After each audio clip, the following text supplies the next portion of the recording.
ప్రభునందు ప్రియమైన వారలారా, మరొక పర్యాయము బెతెస్దా ప్రార్థనా మందిరము హౌసింగ్ బోర్డ్ కాలనీ నుండి ప్రసారమయ్యే వాక్య ప్రత్యక్షత కార్యక్రమానికి మీకు మరి యేసు ప్రభు నామములో ఆహ్వానమిస్తున్నాం.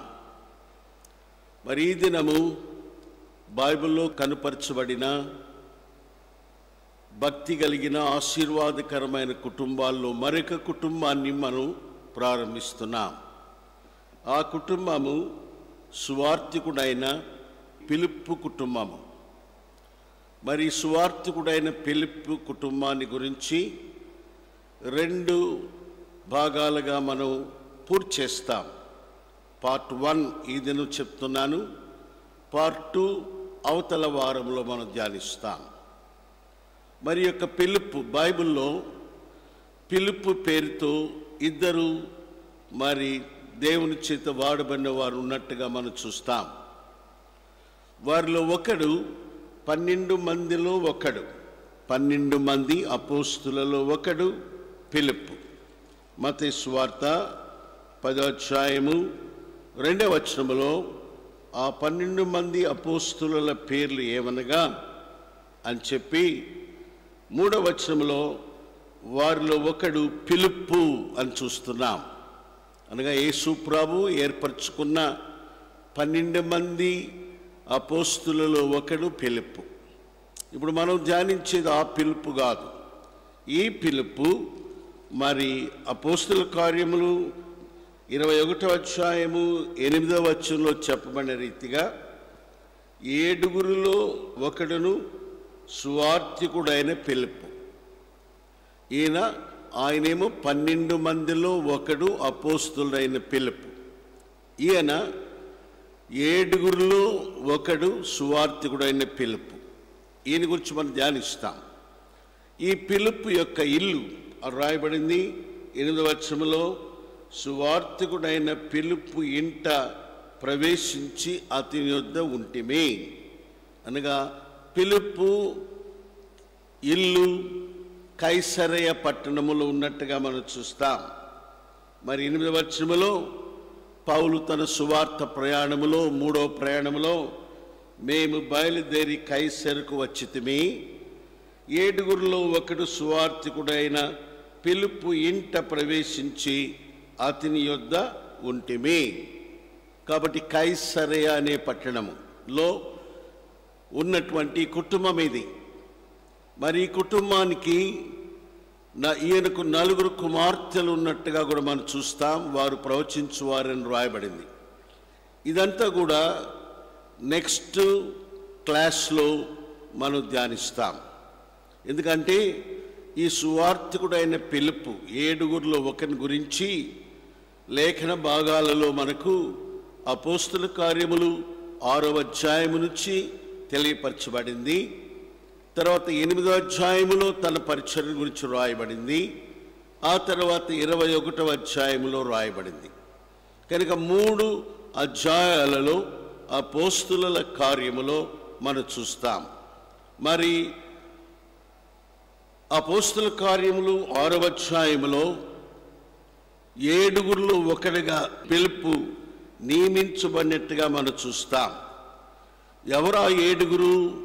దేని కొరకు నియమించబడ్డారు అంటే, అపోస్తుల కార్యము 6వ అధ్యాయములో యెరూషలేములో సంఘము బహుగా విస్తరించేటప్పుడు అక్కడ మరి కొంత అసంతృప్తి అనేది మరి గ్రీకు హెలేనీలలో, అనగా హెబ్రీ భాష గ్రీకు భాష మాట్లాడే యూదులలో వచ్చింది. అప్పుడు వెంటనే పేతురు ఆ యొక్క అసంతృప్తిని మరి తీర్చేదానికి ఆ పని కొరకు 7 నియమించాలని ఆయన అక్కడ ఆలోచన చేశాడు. 6వ అధ్యాయంలో 3వ వచనములో అన్నాడు, 7 మనుషులు మీలో ఏర్పరచుకోండి, మేము వారిని ఈ పనికి నియమిస్తాము. మేమైతే ప్రార్థన యందు వాక్యమందు ఉంటాము అని పేతురు చెప్పాడు.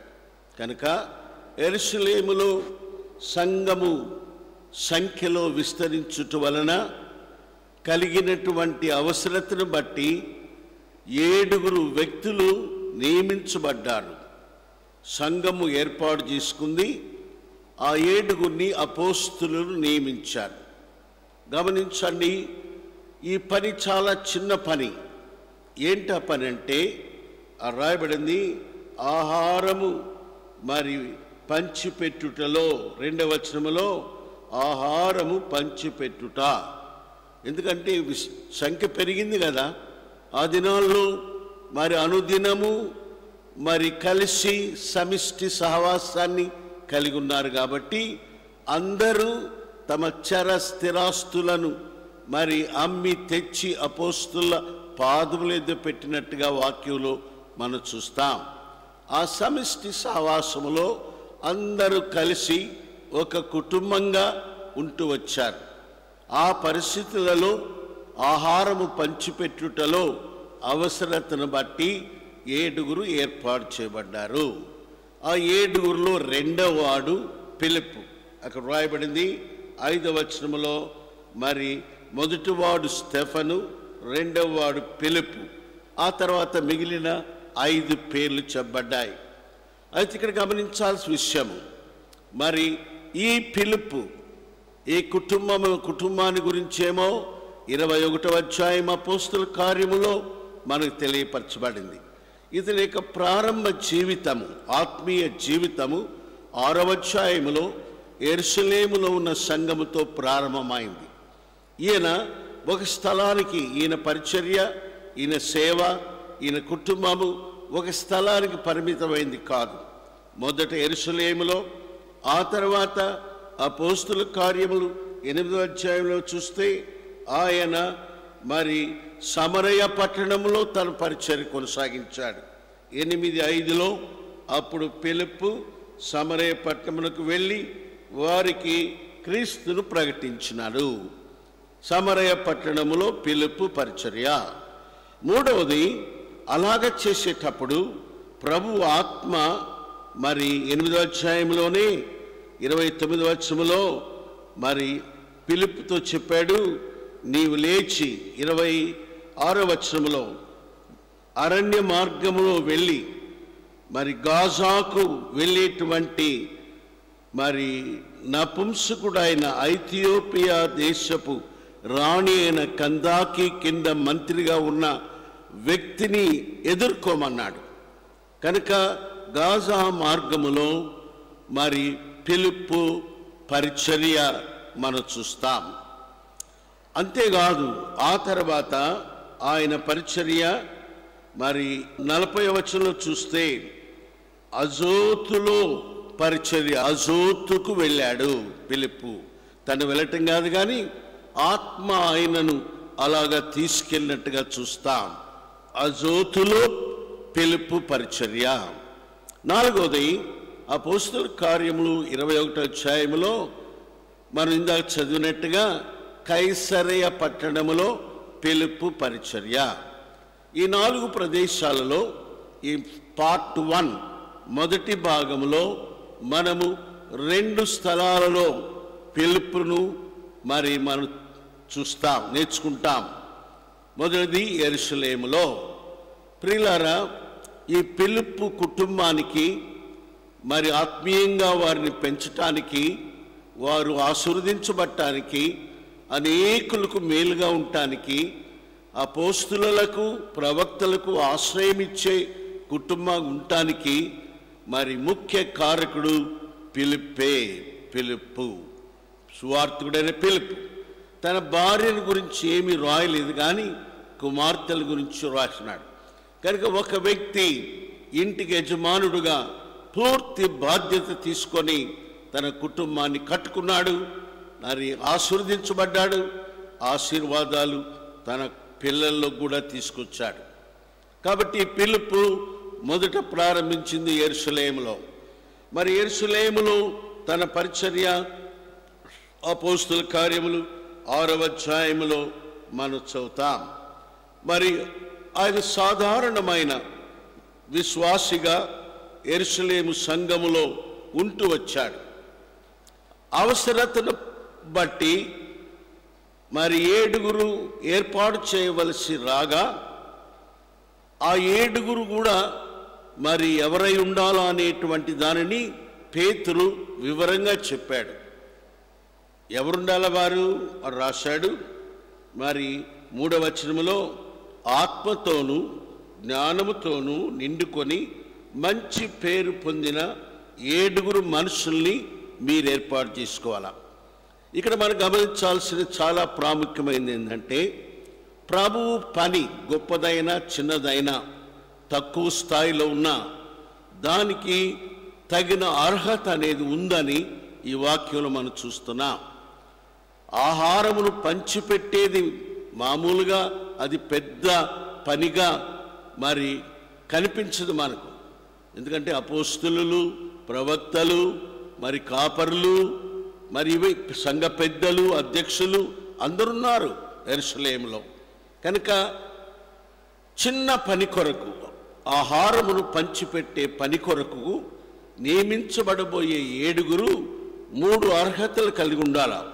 1 ఆత్మతో నింపబడి ఉండాలా, 2 జ్ఞానముతో నిండుకొని ఉండాలా, 3 మంచి పేరు, గుడ్ టెస్టిమనీ.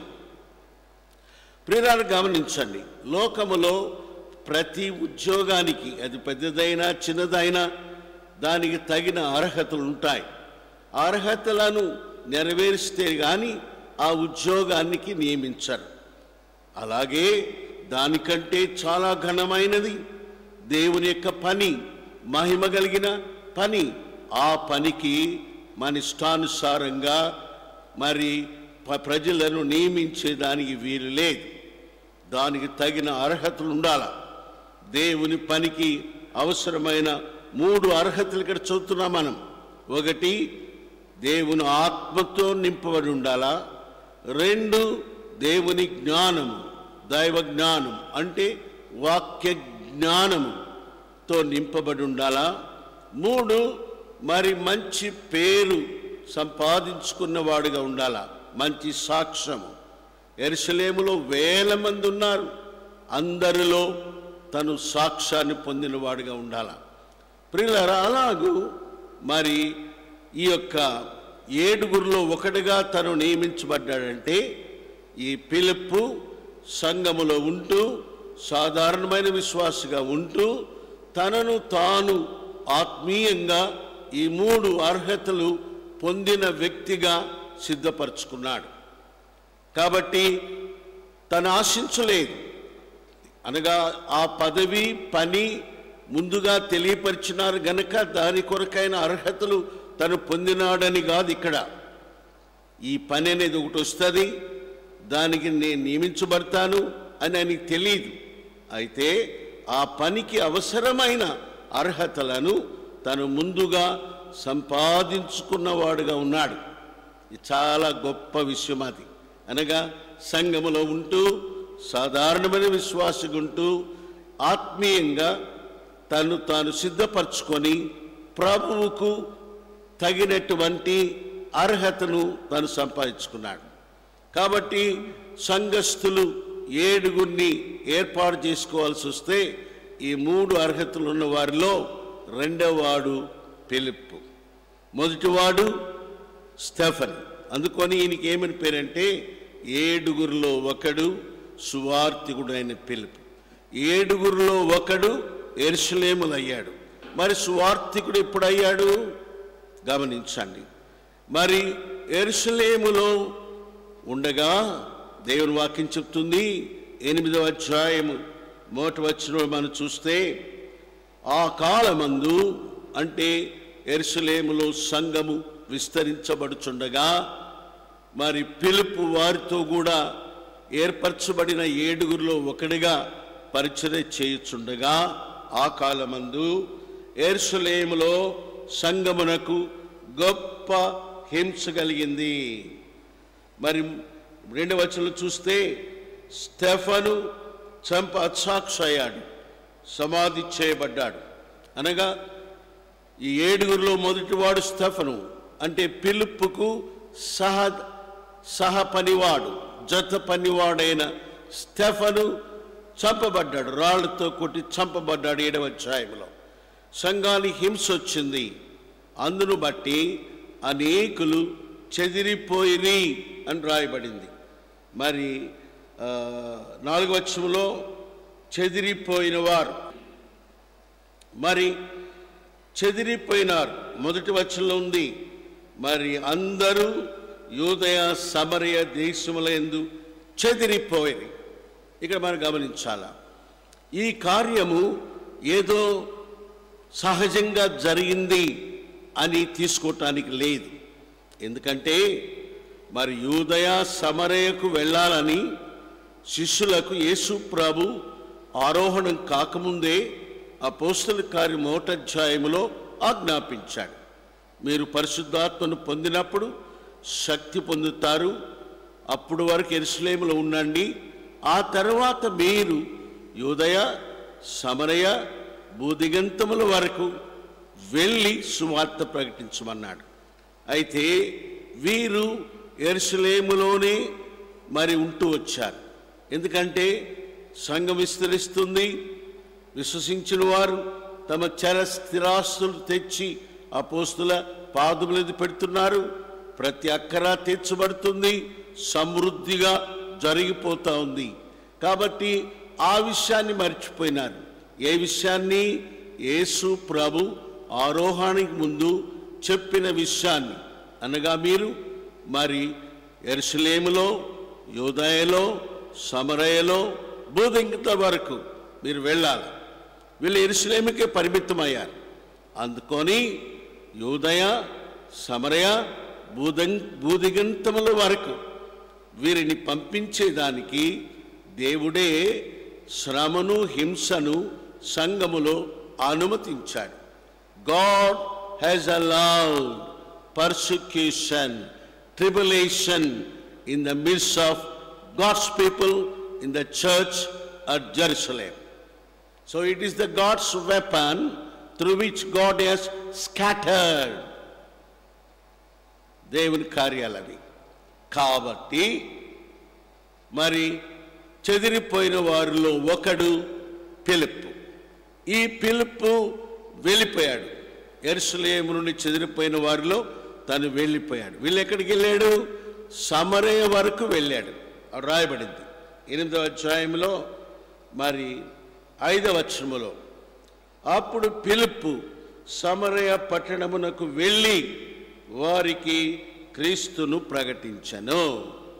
కాబట్టి రెండవది సమరయ పట్టణములో ఫిలిప్పు యొక్క పరిచర్య.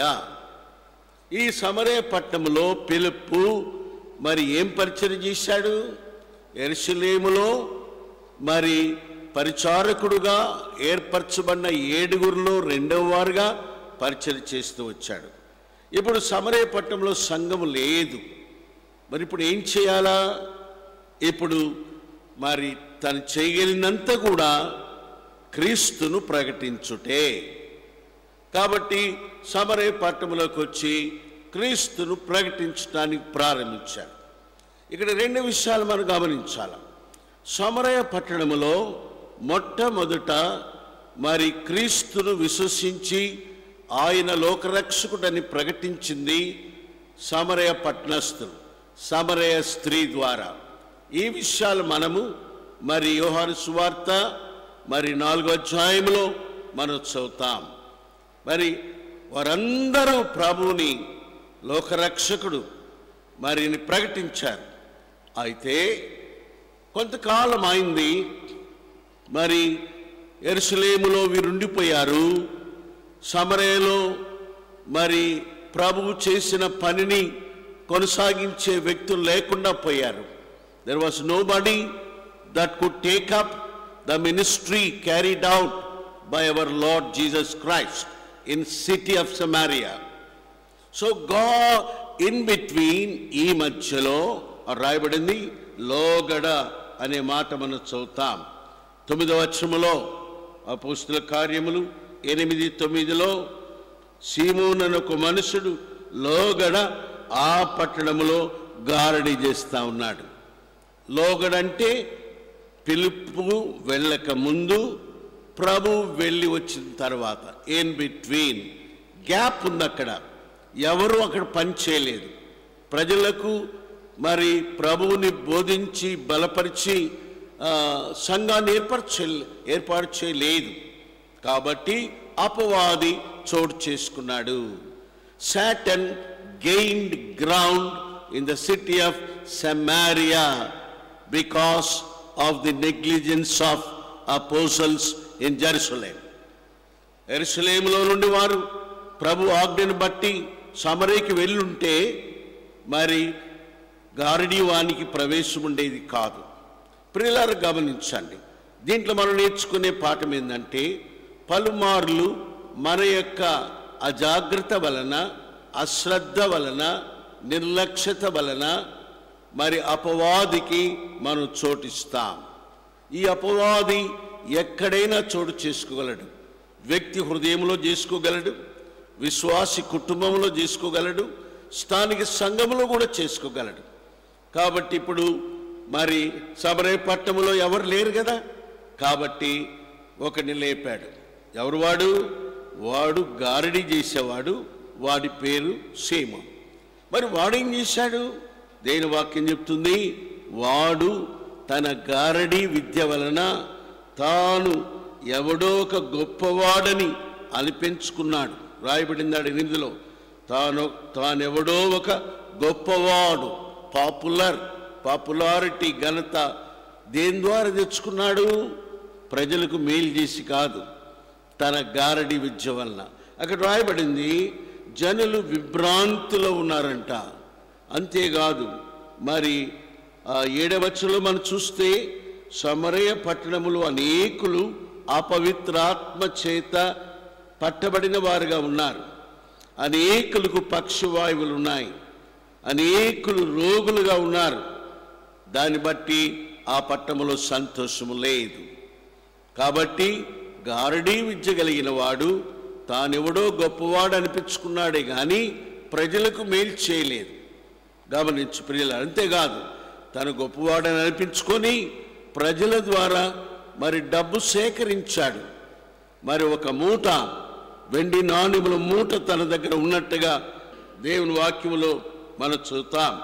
18వ వచనములో లేక 19లో, సీమోను వారి యొద్ద ద్రవ్యం పెట్టి 20వ వచనంలో దేవుని వరాన్ని సంపాదించుకోవటానికి ప్రయత్నించాడు. కనుక ఈనాడు గమనించండి, దేవుని సేవకులుగా, సువార్థికులుగా, కాపరులుగా మరి డబ్బు సంపాదించుకునే దానికి మన పని అనేది జరగకూడదు. ప్రజలకు మేలు చేసేదానికి, ప్రజలను మరి సంతోషపరిచేదానికి, ప్రజలను రక్షణలో నడిపించేదానికి, ప్రజలను ప్రభు రాకడ కొరకై సిద్ధపరిచే దాని కొరకైన పరిచర్య మనం చేయవలసిన వారు ఉండాలి. అయితే ఈ దినాల్లో చాలామంది మరి అది విస్మరించి డబ్బు డబ్బు డబ్బు అనేక రీతుల్లో అక్రమంగా, అన్యాయంగా, మోసంగా సంఘములో బయట కొన్నిసార్లు రాజకీయ నాయకులతో మరి కలిసి మిళితమై, ఎంత విచారకరమండి, ఎంత విచారకరం. Are a god servant? నువ్వు దేవుని సేవకుడా? నువ్వు కాపరివా? నువ్వు పాస్టర్వా? నువ్వు సువార్థికుడువా? ఏం చేయాలి? నువ్వు చేయాల్సింది డబ్బు సంపాదించుకోవటం కాదు, లేక ప్రజలను కలవరపరచడం కాదు, లేక రాజకీయ నాయకులతో మీటింగ్లు పెట్టి వారికి ఓట్ల కొరకు డబ్బు దండుకోవటం కాదు. మరేం చేయాలా? సువార్త ప్రకటించి వారికి మేలు చేయాలి. కాబట్టి ఆ సమయంలో ఫిలిప్పు సమరయకి వెళ్ళటం ద్వారా సమరయ పట్టణంలో గొప్ప మార్పు వచ్చింది. ప్రజలలో మార్పు వచ్చింది. గారడీ సీమోని యొక్క శక్తి, అపవాది క్రియలు లయపరచబడినాయి. చదువునా మాట. మరి ఫిలిప్పు సువార్త ప్రకటించాడు. మరి 6వ వచనంలో, మరి ఎప్పుడైతే ఫిలిప్పు సువార్త ప్రకటించుచున్నాడో, సర్వశక్తి కలిగిన దేవుడు తన కుమారుడైన యేసుక్రీస్తు ప్రభు ద్వారా మరి సూచక్రియలు జరిగించాడు. రాయబడింది 6వ వచనంలో, ఫిలిప్పు చేసిన సూచక్రియలను చూచినందున అనేకులు ఆయన చెప్పిన మాటల యందు లక్ష్యముంచారు. గమనించండి. అనగా the lord has supported the ministry of Philip in the city of Samaria. How? By doing marvelous, great things. ప్రియులారా, మన నమ్మకత్వాన్ని బట్టి, మన యొక్క సమర్పణ బట్టి దేవుడు మన పరిచర్యను గణపరుస్తాడు. దాని ద్వారా సూచక్రియలు జరుగుతాయి, అద్భుతాలు జరుగుతాయి. ఏం జరిగింది? చదువు నా మాటలో 7వ వచనంలో, మరి అపవిత్రాత్మలు పట్టిన అనేకులు మరి విడుదల పొందారు. పక్షవాయువు గలవారు స్వస్థత పొందారు, కుంటివారు స్వస్థత పొందినారు. అనగా అనేకమైన మేళ్ళు ప్రజలకు కలిగింది. రాయబడింది 8వ వచనంలో, అందును బట్టి ఆ పట్టణములో మిగుల సంతోషము కలిగిన. ప్రియులారా, ఎంత గొప్ప కార్యము! అంతకుముందు గారడి సీమోను వలన ప్రజలకు ఏం కలిగింది? విభ్రాంతి కలిగింది. ఏం కలిగింది? దురాత్మలు, రోగాలు, వాళ్ళ నుంచి విడిపించలేకపోయినాడు వాడు. అయితే పిలుపు పరిచర్య ద్వారా ప్రజలకు స్వస్థత కలిగింది, రక్షణ కలిగింది. రాయబడింది, అనేకులు మరి సువార్తను 12వ వచనం నుండి, పిలుపు దేవుని రాజ్యమును గూర్చి యేసుక్రీస్తు నామమును గూర్చి సువార్త ప్రకటించుచుండగా వారతని నమ్మి పురుషులు స్త్రీలు బాప్తిసం పొందిరి. What a great thing it is. Yesu ప్రభు వెళ్ళొచ్చాడు. అయితే అక్కడ బాప్తిసం అనేది మొదటిసారి జరిగించింది పిలుపండి. దేవుడు పిలుపును వాడుకున్నాడు to take up the ministry. పడిపోయిన గోడలను తిరిగి కట్టినట్టుగా పిలుపు సాతాను నష్టపరిచిన దేవుని పనిని సమకూర్చటానికి వాడబడ్డాడండి. అంతేకాదు, ఇక్కడ ఆత్మీయ సత్యం నేను చెప్తున్నాను. పిలుపు యెరూషలేము నుండి చెదిరిపోయిన సమయంలో తనెంతో దుఃఖముతో, కన్నీటితో, శ్రమతో, బాధతో, మరణ పరిస్థితుల్లో వెళ్ళాడు. సంగమునకు యెరూషలేములో హింస కలిగింది, శ్రమ కలిగింది, స్టెఫను మరణం వచ్చింది, దుఃఖం ఉంది. అనగా తన హృదయములో యెరూషలేము నుండి బయలుదేరేటప్పుడు దుఃఖము, మరణము, బాధ, శ్రమ ఉంది. అయితే సమరయ పట్టణానికి వచ్చిన తర్వాత మరి తన ద్వారా పట్టణమునకు మిగులు సంతోషము కలిగినని మరి 8వ వచనంలో ఉంది. అంటే తను వెళ్ళిన పరిస్థితులు ఒక విధంగా ఉన్నాయి. బయలుదేరి వెళ్ళిన స్థలములో పరిస్థితులను మార్చాడు. అనగా ఒక దైవజనుడు తనకు కలిగిన బాధను, శ్రమలను ఇతరులతో చెప్పుకొని వారిని దుఃఖపరచడు. కానీ తనకు దేవుడిచ్చిన విశాలమైన హృదయం బట్టి ఒకవైపుకు తన పరిస్థితులు నెట్టేసుకొని దాన్ని బయటికి రానియకుండా శ్రమలో ఉన్న, దుఃఖములో ఉన్న, రోగాల్లో ఉన్న భ్రమపరచబడిన ప్రజలకు మేలు చేసి సంతోషాన్ని తీసుకొచ్చాడు. కాబట్టి ప్రియులారా, ఎంత గొప్ప ఆత్మీయ సత్యము మనం నేర్చుకుంటున్నాం. కాబట్టి ఎప్పుడైతే ఒక్క విషయం చెప్పి ఈ సెషన్ ముగిస్తాం. ఇంత జరుగుతుండగా మరి గారడీ సీమోను చాలా ప్లాన్ వేశాడు. ఇప్పుడు దేవుని ఆత్మ అక్కడ పనిచేస్తుంది, దేవుని సూచక్రియలు జరుగుతున్నాయి. అపవాది చోటు లేకుండా పోయింది, సాతాను పారిపోయాడు. కాబట్టి సాతాను ద్వారా కలిగిన ఆ యొక్క గారడీ విద్య పిలుపుకు లేకుండా పోయింది. అనగా పిలుపు తన గారడీ విద్యలో ఖాళీ అయ్యాడు. హి వాజ్ ఎంప్టీడ్. కాబట్టి ఏం చేశాడు? ఇక వాడు ఉండాలంటే మరి మిగిలిన ప్రజల వలె తాను కూడా బాప్తీసం పొంది పిలుపుని ఎడబాయకున్నాడని వాక్యంలో రాయబడింది. మిగిలిన విషయాలు తర్వాత వారం మనం ధ్యానిస్తాం. ప్రార్థన. ప్రేమగల తండ్రి, మీకు స్తోత్రాలు. మరి ఈ దినము బైబిల్లో చెప్పబడిన దీవించబడిన కుటుంబాల్లో మా తండ్రి 7గురిలో ఒకడు సువార్తికుడైన పిలుపు కుటుంబాన్ని మొదటి భాగంగా చూచాం. దేవా, మరి తన యొక్క పరిచర్య యెరూషలేములో, తన పరిచర్య సమరయలో, రాబోయే వారములో మరి 2 స్థలాలలో తన పరిచర్య, తన కుటుంబము, తన కుమార్తెల గురించి నేర్చుకునే దాని సహాయం చేయండి. యేసు నామములో ప్రార్థిస్తున్నాము తండ్రి. Amen, amen.